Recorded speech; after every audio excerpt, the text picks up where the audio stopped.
যদি আপনারা রাষ্ট্র সংস্কার করতে চান তাহলে সবার আগে এই উপদেষ্টা পরিষদের সংস্কার করতে হবে।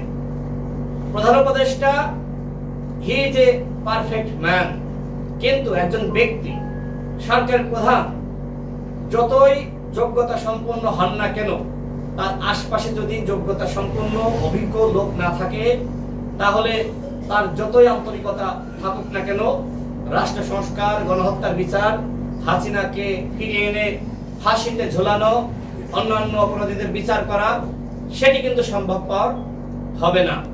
আমরা প্রধান উপদেষ্টার ভূমিকা নিয়ে কোনো প্রশ্ন তুলতে চাচ্ছি না, কিন্তু এই যে উপদেষ্টা পরিষদে আওয়ামী লীগের দোসররা রয়েছে, তাদের নিয়ে আমাদের প্রশ্ন রয়েছে, দেশের জনগণের প্রশ্ন রয়েছে।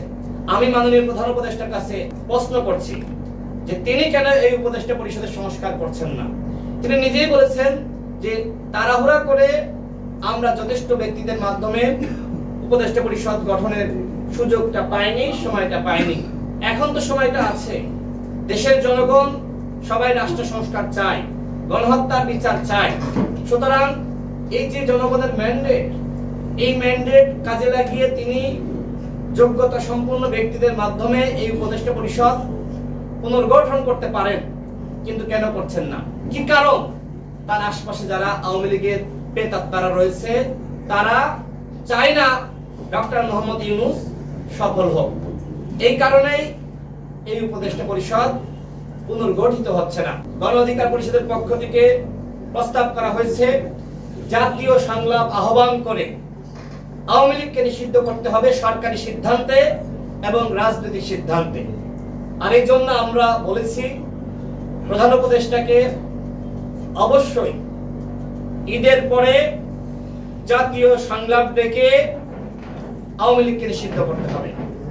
সরকারের একজন উপদেষ্টা, যাকে মুখপাত্র বলা হয়, মাহফুজ আলম বলেছেন যে সরকার এককভাবে সিদ্ধান্ত নিয়ে আওয়ামী লীগকে নিষিদ্ধ করতে পারে না। আচ্ছা, যে উপদেষ্টা পরিষদ গঠিত হয়েছে, আওয়ামী লীগের প্রেতাত্মাদেরকে সরকারের বিভিন্ন দপ্তরে, সেক্টরে পুনর্বাসিত করা হয়েছে, এমনকি উপদেষ্টা বানানো হয়েছে। তখন কি জনগণের ম্যান্ডেট লেগেছিল? লাগেনি তো। সুতরাং এখন কেন আপনারা বলছেন যে আওয়ামী লীগকে নিষিদ্ধ করতে সরকার একা সিদ্ধান্ত নিতে পারবে না? সরকার তো এককভাবে সিদ্ধান্ত নিলে আমাদের কোনো আপত্তি নাই, যদি সেই সিদ্ধান্ত জনগণকে কেন্দ্র করে নেওয়া হয়। আমাদের স্পষ্ট দাবি হলো আওয়ামী লীগকে অবশ্যই নিষিদ্ধ করতে হবে। হ্যাঁ, আমরা একটি ইনক্লুসিভ নির্বাচন চাই, কিন্তু সেই অন্তর্ভুক্তিমূলক নির্বাচন মানে কি আওয়ামী লীগকে সাথে নিয়ে নির্বাচন? কোনোভাবেই না।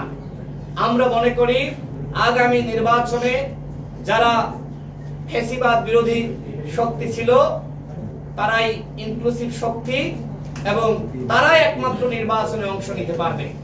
আগামী নির্বাচনে আওয়ামী লীগ কোনোভাবেই অংশ গ্রহণ করতে পারবে না। যদি কেউ আওয়ামী লীগকে নির্বাচনে আনার পায়তারা করে, সেটি যদি স্বয়ং প্রধান উপদেষ্টা হন, অন্য কোনো উপদেষ্টা হন, তাহলে জনগণ এই সরকারের বিরুদ্ধে, সেই উপদেষ্টাদের বিরুদ্ধে আন্দোলন শুরু করবে। উপদেষ্টা মাহফুজ আলম বলেছেন যে আওয়ামী লীগকে নিষিদ্ধ করার জন্য বিদেশিদের ম্যান্ডেট লাগবে।